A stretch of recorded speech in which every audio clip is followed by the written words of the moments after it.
Salve, rapaziada do canal Philadelphia Punk, daqui é o Will.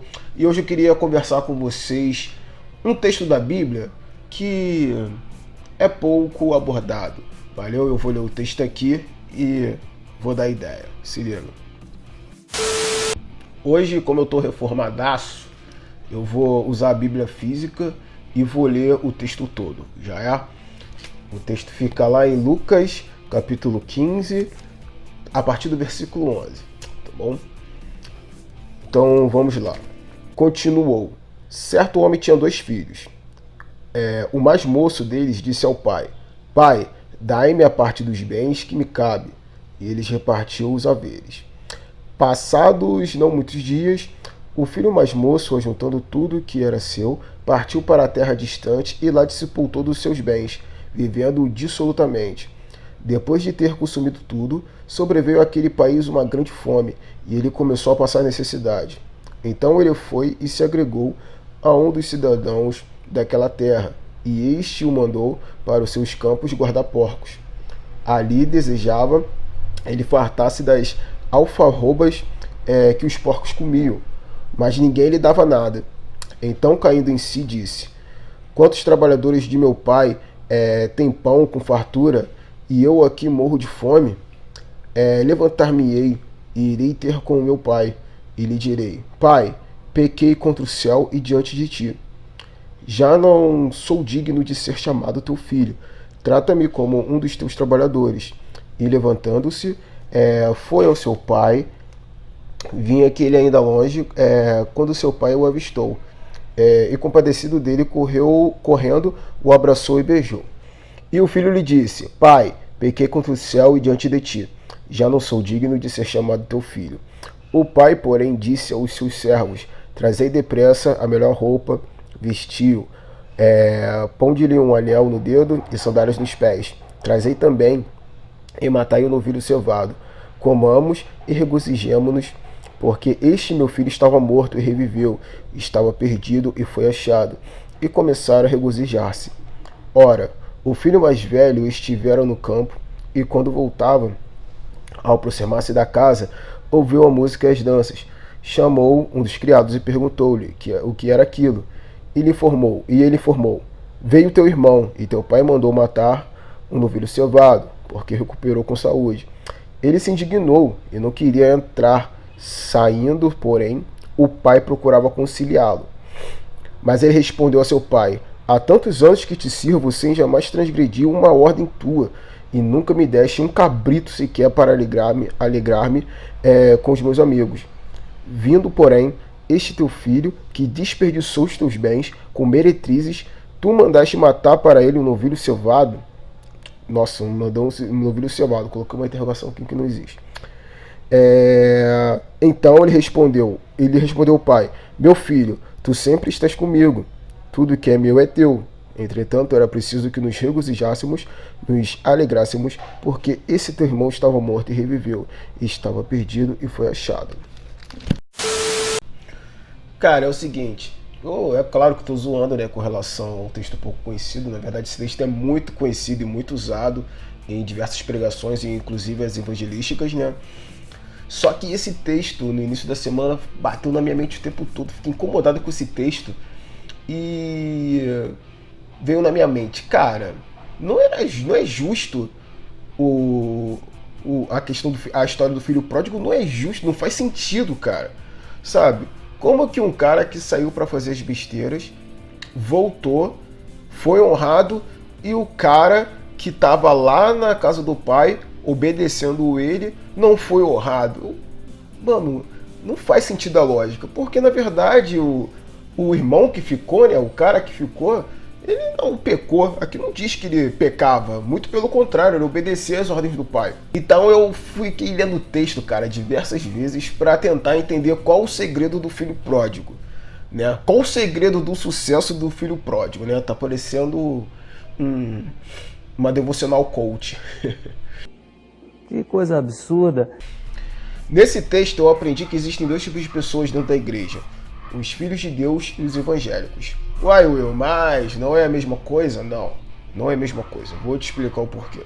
Os filhos de Deus, eles obedecem a Deus, se colocam à disposição de Deus, reconhecem seus pecados e assumem o BO, e ao invés de só denunciar pecado, eles querem resolver o problema. Já o evangélico, ele segue um conjunto de regras, ele se sente satisfeito em seguir um conjunto de regras dentro de uma congregação, ele adora denunciar pecado sem tentar resolvê-los.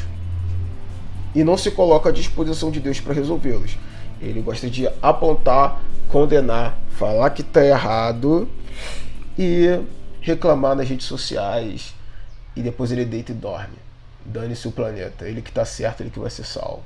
Então eu vou voltar aqui para o texto do filho pródigo para vocês entenderem melhor essa ideia que eu falei da diferença de filho de Deus e evangélicos. Tá certo? Então vamos lá. No versículo 18 e 19 fala o seguinte: levantar-me-ei e irei ter com meu pai. E lhe direi: Pai, pequei contra o céu e diante de ti. Já não sou digno de ser chamado teu filho. Trate-me como dos seus trabalhadores. Aqui você pode ver o filho pródigo tomando uma atitude. A primeira coisa que ele faz é ele levantar da onde que ele está para poder ir até a casa do pai. A segunda atitude dele foi ele assumir os erros dele, né? Assumir o BO dele, assumir as responsabilidades do pecado dele. E a terceira foi ele se colocar à disposição do pai, sabe? E essa atitude que ele teve aqui, o pessoal que ouviu essa história de Jesus naquele contexto histórico judaico, vocês estão ligados que na lei de Moisés o filho rebelde poderia morrer, né? Pelas mãos do pai. O pai podia matar o filho rebelde. Só que estava na lei de Moisés. Cabuloso, né? Então essa história fica muito mais pesada a partir do momento que ele decide se entregar ao pai, com o risco de ele pagar com a vida pelos erros dele, pela desonra que ele fez ao pai. Então quando ele está diante do pai, né, na presença do pai, ao invés do pai puni-lo, o pai honra o filho pródigo, coloca um anel nele, uma roupa nova nele e coloca uma sandália no pé, umas sandálias nos pés dele, né? Porque é o seguinte, a roupa significa distinção, anel, autoridade, sacou? Deu uma autoridade para ele. E sandálias significa livre da escravidão, porque naquela época o escravo andava descalço, sacou? Então quando o pai coloca a sandália nele, significa que ele está livre da servidão, sacou? E por fim o pai faz um churrascão para ele e fica tudo nisso. Enquanto o irmão recalcado tá lá triste, né? Reclamando da vida, deprimido e falando que o pai não é justo com ele, né? Ele que é bonzinho, que não faz nada errado. Então, aqui no texto de Lucas 15, no versículo 29, a gente vê a atitude do evangélico, quer dizer, do irmão do filho pródigo. Vamos ler aqui. Mas ele respondeu a seu pai: há tantos anos que te sirvo, sem jamais transgredir uma ordem tua, e nunca me deste um cabrito sequer para alegrar-me com os meus amigos. Mano, essa é a nossa típica atitude de se vitimizar diante de Deus, sacou?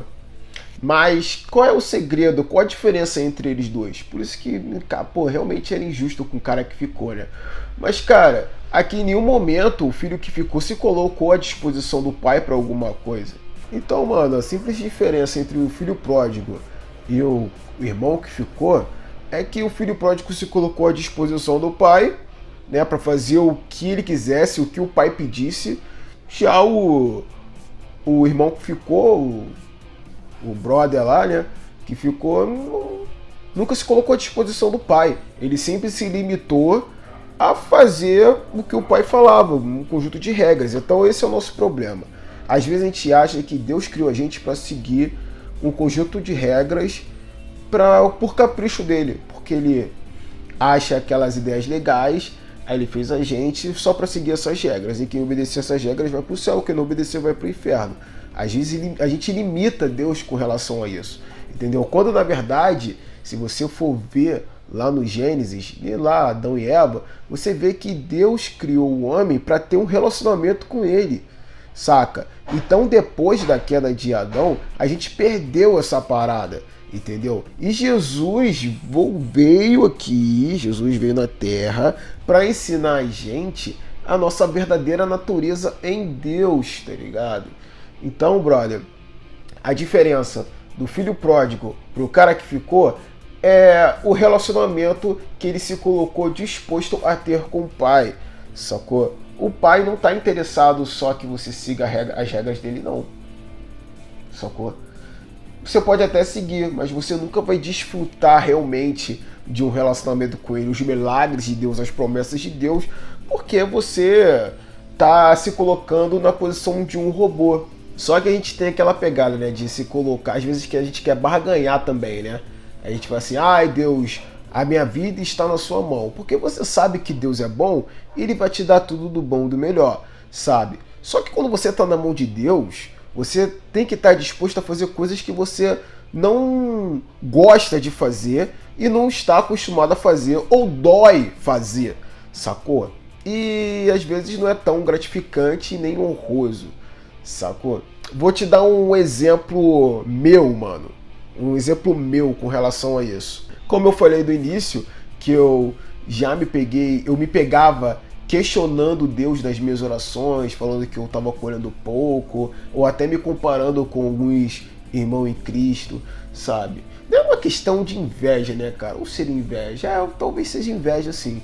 Mas eu ficava me vitimizando, sabe? Com pena de mim mesmo, porque eu trabalhava sempre trabalhei igual condenado, sabe? Nas igrejas, até na vida secular, e, mano, eu colhi muito pouco, saca? No final era sempre desonra, era porrada, era as pessoas falando mal da gente, né? Então eu falei assim, Deus, não faz sentido. Não tá fazendo sentido o meu evangelho. Ou eu tô fazendo uma coisa muito errada, ou o Senhor não gosta de mim. Entendeu? Eu tô predestinado a ser vaso de desonra. Mas enfim. Então eu tive uma experiência. Eu sempre fui muito ativista em igreja. Sempre fiz tudo, liderei, e canto, e faz teatro, e faz um monte de troço, e célula, um monte de troço. Sempre fui muito ativo na igreja, saca? Desde os meus 16 anos de idade, né? Hoje eu tô com 31, então você faz a conta aí. Sempre fui muito ativo na igreja, saca? Então há pouco tempo eu tive uma experiência, saca? Eu troquei de denominação e, pô, fiquei ali descansando um tempinho, né? Que eu vim de um ritmo uma pegada forte também, né? E também tive um problema de saúde muito sério, então eu tive que desacelerar de qualquer forma, saca? Então o que aconteceu? Quando eu tava bem, né? A minha saúde já tava um pouco mais equilibrada, né? Ainda não tô 100%, mas dá pra fazer algumas coisas. Então eu peguei e orei, Deus, o que o Senhor quer que eu faça nessa igreja? Aí Deus falou pra mim, eu falei assim, Deus, estou à disposição, eu não quero ser ativista, eu não quero ser nada, eu quero fazer o que o Senhor mandar, entendeu? Eu não quero fazer nada de acordo com o meu coração, de acordo com a minha vontade, através dos meus olhos carregando, eu quero que o Senhor faça. Aí Deus falou assim pra mim, não quero que você faça nada. Só ora. Beleza. Aí eu tô fazendo isso, sabe, cara? E, cara, é muito difícil, mano. Muito difícil, você não tem noção. Para um ex-ativista ver situações equivocadas e não fazer nada, só orar, você não entende a tortura que isso é, sacou? Você não entende a insônia que isso dá. Mas eu me coloquei à disposição de Deus, cara. E Deus mandou eu orar, saca? Aí teve uma vez que eu tava indignado, cara. Eu falei assim, Deus, não é possível, que isso deve ser o diabo me falando pra eu ficar quieto. Aí Deus começou a me mostrar umas situações que aonde eu estava orando, Deus mandava outras pessoas, sacou? Resolver o problema, e resolvi o problema. Muito melhor do que se eu fosse resolver esse problema, sacou? Então eu peguei e entendi, tá. Foi um período muito bom, cara. Não fazer nada, não fazer nada entre aspas, porque orar é uma coisa, né? É importante, orar ele é a Bíblia. Você largar o ativismo um pouco de lado e se dedicar mais na intimidade, um relacionamento com Deus, é muito produtivo, é muito bom. Sabe? Nesse período sabático eu cresci pra caramba. Eu ainda fui tentar ser malandro nas minhas orações, cara. Eu falei assim, Deus, eu só vou falar quando pedir uma opinião. E o que aconteceu? Ninguém pediu uma opinião. Sacou? Uma história mais extrema ainda, com relação a filhos pródigos, é o seguinte, eu já vi muita história sobre corte, né? Pra quem não sabe, corte é aquele namoro que você só pode dar a mão, só pode beijar na boca depois que casa. Então, cara, nesse tempo de evangelho, eu vi muitos relacionamentos que começaram com corte, as pessoas se casaram, sacou? O cara era pastor e no final, hoje é divorciado, sacou? Começou com corte. Enquanto eu também conheço casal que, tipo, vivia no fornication antes de casar, transava antes de casar, casou, sacou? Eles pegaram as consequências do pecado deles e hoje o casal é tipo, tem um ministério de família, entendeu? E é super edificante o ministério de família do casal, cara, entendeu? Mas por que eu tô falando isso? Não tô passando pano pra pecado, falando que uma coisa é errada, uma coisa tá certa, não.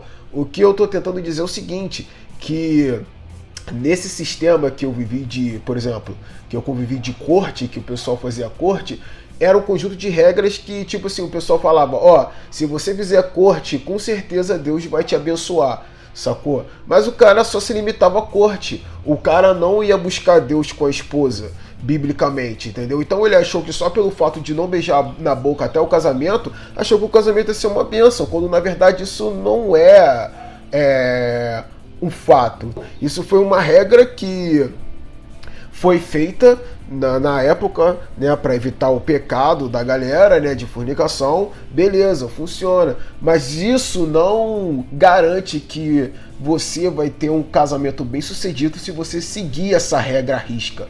E com relação ao casal que fornicava, mano, eles simplesmente viram o erro deles, eles se casaram, acertaram as coisas ali com Deus e, pô, mano, e decidiram ter um relacionamento homem e mulher com Deus, saca? E a consequência é isso aí. Hoje o pessoal sai pregando aí por aí nas igrejas, falando de família, e é bom pra caraca, mano.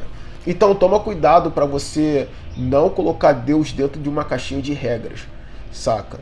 Seguir sua regra não significa que você vai ter um relacionamento íntimo com Deus, saca? Pra você ter um relacionamento com Deus, faça igual o filho pródigo, se coloca à disposição. Peça a opinião de Deus sobre a sua vida, entendeu? Às vezes você está aí há 20 anos na igreja, 15 anos na igreja, fazendo coisas que um homem manda e que um homem se agrada, saca? Quando na verdade Deus nem pediu para você fazer isso e você está aí se matando, se estressando à toa. Então, brother, eu te oriento a isso, cara. Se for necessário, faz um período sabático, um ano sabático, entendeu? Para com tudo, respira e pergunta para Deus o que Ele quer que você faça. Se coloca à disposição de Deus, entendeu? Com certeza você vai viver várias coisas maravilhosas, várias experiências fenomenais que eu tô vivendo hoje na minha vida, saca? É muito doido, cara. E eu não tô falando só de riqueza não, né? Porque às vezes as pessoas colocam muito essa questão de rico, a questão de prosperar, feliz. Não, mano, não é isso, cara. É aquela coisa que Deus te usa no lugar certo, no momento certo, na hora certa, pra fazer uma catástrofe do bem, vamos dizer assim, saca? Fazer coisas com relevância na vida das pessoas, entendeu? Então, rapaziada, a ideia é essa. Tamo junto, nós!